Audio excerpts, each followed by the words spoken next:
ustedes ser parte de esta cumbre de impacto iberoamericano y poder presentarles un poco el análisis que estamos haciendo sobre cómo se encuentra el desarrollo humano en América Latina y el Caribe. Cómo se encuentra hoy, qué pasó en el pasado y hacia dónde vemos el futuro del desarrollo humano en América Latina y el Caribe.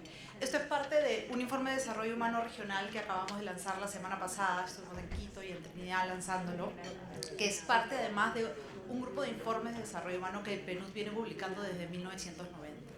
Y en estos informes, el primero que se publicó en el 90, se plantea un poco cómo entender el progreso más allá del ingreso, ¿no? Entonces, por eso el concepto de desarrollo humano. ¿Cómo entendemos el progreso de nuestras sociedades, del bienestar de nuestras sociedades, más allá del PBI per cápita o del ingreso per cápita, entendiendo como el bienestar y realmente la libertad de las personas de ser y hacer y de llevar las vidas que quieran llevar en el futuro? Entonces, bueno, este informe lo llamamos Bajo Presión porque parte de una premisa muy simple. El PNUD trabaja con más de 40 gobiernos en América Latina y el Caribe. Y lo que vemos constantemente es que las sociedades, los individuos, los tomadores de decisiones que son nuestras contrapartes, la naturaleza, últimamente hay un constante sentimiento de que hay muchas presiones, que todo el mundo está tomando decisiones bajo presión, todo el mundo está viviendo el día a día sin capacidad de imaginar el futuro. Entonces pensamos, ¿por qué está pasando en el desarrollo humano en América Latina y el Caribe que lo tiene bajo presión? Entonces partimos por un análisis del índice de desarrollo humano, que es el índice que publica el PNUD, que es una combinación de indicadores de ingreso, indicadores de salud y indicadores de educación. Y lo que vemos es que América Latina y el Caribe es una región que lleva décadas haciendo un progreso súper importante en términos de desarrollo humano. Venimos creciendo, el desarrollo humano de América Latina y el Caribe se encuentra por encima de los promedios globales. Crecíamos a velocidades más rápidas que el resto del mundo, pero también vimos que hace como una década, inclusive antes de la pandemia del COVID, este progreso se empieza a desacelerar. Después viene la pandemia del COVID, donde América Latina y el Caribe es la región que más sufre el impacto de esta pandemia en términos de pérdidas de desarrollo humano. Es la primera vez desde que se mide este índice que el desarrollo humano retrocede en el mundo, pero retrocede más en la región. Y por más que ya logramos llegar a niveles prepandemia, volver a niveles prepandemia, hay un rebote, ya no hemos recuperado la trayectoria de incremento del desarrollo humano que teníamos antes. Y ahora vemos que este desarrollo humano está creciendo muy lentamente, casi ya no está creciendo. Y bueno, si miramos dentro de los promedios regionales y dentro de los promedios nacionales, vemos que este progreso también es muy desigual. Hay muchas comunidades, hay muchas localidades que se están quedando por fuera y que inclusive no han alcanzado a regresar a niveles pre-pandemia. Eso es la primera cosa que nos preocupa y por la cual escribimos este informe. Además vemos que, si bien es importante recalcar el éxito que ha tenido la región en reducción de pobreza, hace un par de décadas América Latina tenía más del 50% de su población en pobreza. Hoy eso se ha reducido a menos del 25%. Creo que eso es un logro súper importante que refleja una serie de políticas sociales y de trabajo social que se ha hecho en la región. Pero tomando en cuenta este logro, también es importante entender que hay un grupo que está justo por encima de la línea de pobreza, es decir, ya no se le considera pobre, pero que vive con muy bajos ingresos, que es alrededor del 30% de la región, que es altamente vulnerable a volver a caer en pobreza en caso de cualquier shock, ya sea un shock que se materialice de manera individual dentro del hogar o un shock que se materialice de manera sistémica, como fue la pandemia. Ese porcentaje de la población no lo hemos logrado reducir en las últimas décadas, se mantiene alrededor del 30%. Entonces, si bien reducimos pobreza, no reducimos ese grupo de gente vulnerable que hoy en día es la que cae en pobreza cada vez que nos enfrentamos a cualquier evento adverso, ya sea desde lo climático, desde lo económico, desde lo social. Entonces, ese porcentaje de la población nos preocupa particularmente. Entonces, un mensaje que queremos dejar es que la trayectoria de desarrollo en la región se puede reducir en 4 grandes pilares. Por un lado, han habido logros muy significativos, pero estos logros han sido desiguales. Y la desigualdad es algo que todavía como región no hemos logrado atacar. Este progreso se ha desacelerado a llegar a casi 0 en los últimos años. y que ese progreso está sujeto a retroceso. Somos una región que es altamente vulnerable a sufrir retrocesos. ¿Y por qué nos importa esto más que nunca? Porque hoy en día el mundo y la región viven niveles de incertidumbre cada vez más altos. El nivel de incertidumbre en la región se ha más que duplicado en las últimas décadas. Y en el informe planteamos una nueva era de incertidumbre, una era donde tenemos los riesgos conocidos que la región siempre ha tenido que manejar, ya sea de carácter climático, de carácter económico. La región ha pasado por muchas crisis económicas, pero estos los vemos que son cada vez más intensos y más frecuentes. Entonces, los mecanismos de manejo de riesgo que la región tiene ya como institucionalizados no están logrando manejar los riesgos nuevos. Además, estos se combinan con nuevas amenazas que vienen de transformaciones que han sufrido las sociedades de América Latina y del Caribe y del mundo, que son muy profundas.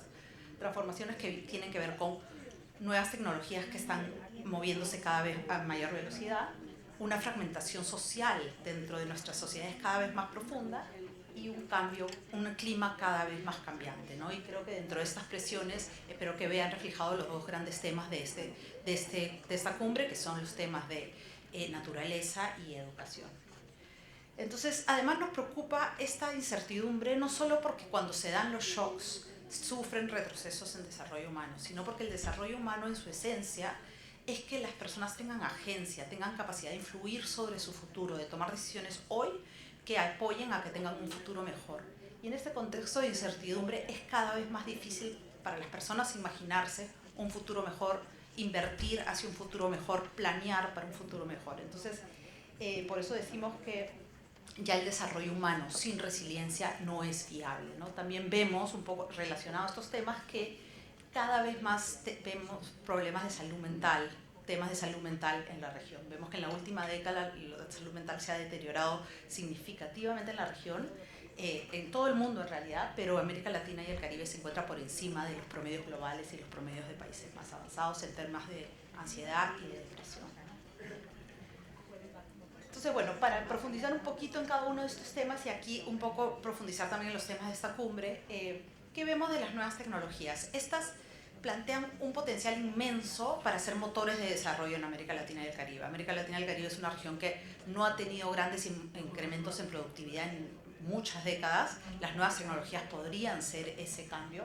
Sin embargo, ya lo mencionaba el presidente Fernández, lo que vemos es que en este momento se está adoptando las nuevas tecnologías sobre la base de unas desigualdades estructurales que ya tienen nuestras sociedades. Nosotros tenemos sociedades altamente desiguales y la adopción de nuevas tecnologías se está sobreponiendo con esa desigualdad, entonces exacerbando de algunas maneras las desigualdades existentes, ¿no? Vemos, por ejemplo, que entre los hogares del quintil más alto de la distribución de ingresos, la adopción al acceso a Internet es más que el doble que de aquellas que están muy por debajo. Yo sé que ya se corta de tiempo, voy a ir cerrando. También vemos, por ejemplo, que la inteligencia artificial tiene gran potencial para apoyar el desarrollo de la región. Sin embargo, hoy en día, dado las estructuras, el tejido productivo de la región, que es altamente informal, solamente un tercio de los trabajos tienen algún potencial de ser tocados por la inteligencia artificial.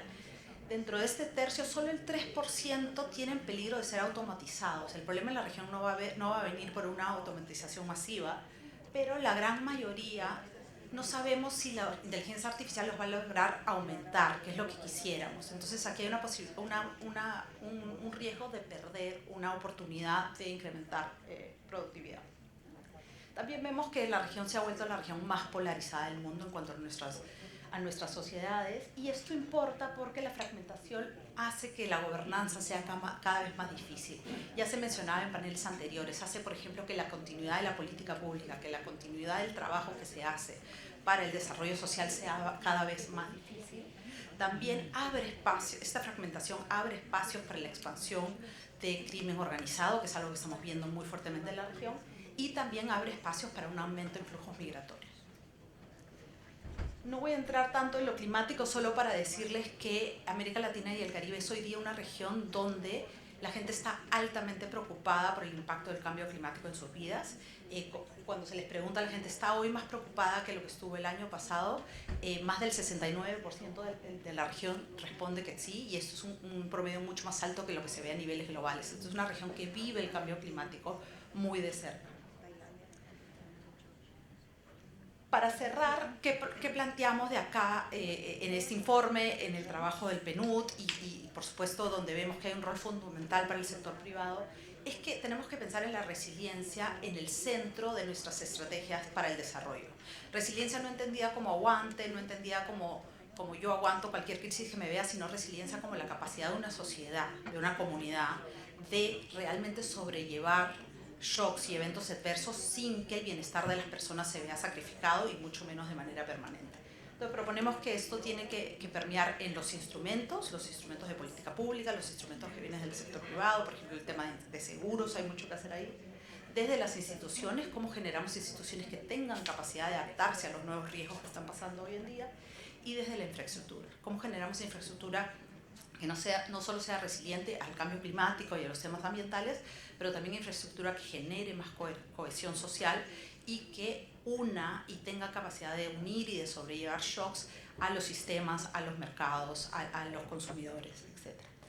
Ahí paro con un llamado a la acción. El desarrollo humano exige, si bien nuestra visión de desarrollo humano no cambia, es lo que queremos alcanzar, cómo llegamos a ellos exige que lo vayamos cambiando, adaptándole al cambio que se está dando en el mundo y en la región. Y hoy en día el llamado es situar la resiliencia en el centro de nuestras estrategias de desarrollo humano, como una visión para abrir oportunidades y un poco usar estas tres presiones que hablamos en el informe como también energías de cambio hacia un mayor desarrollo humano. Muchísimas gracias.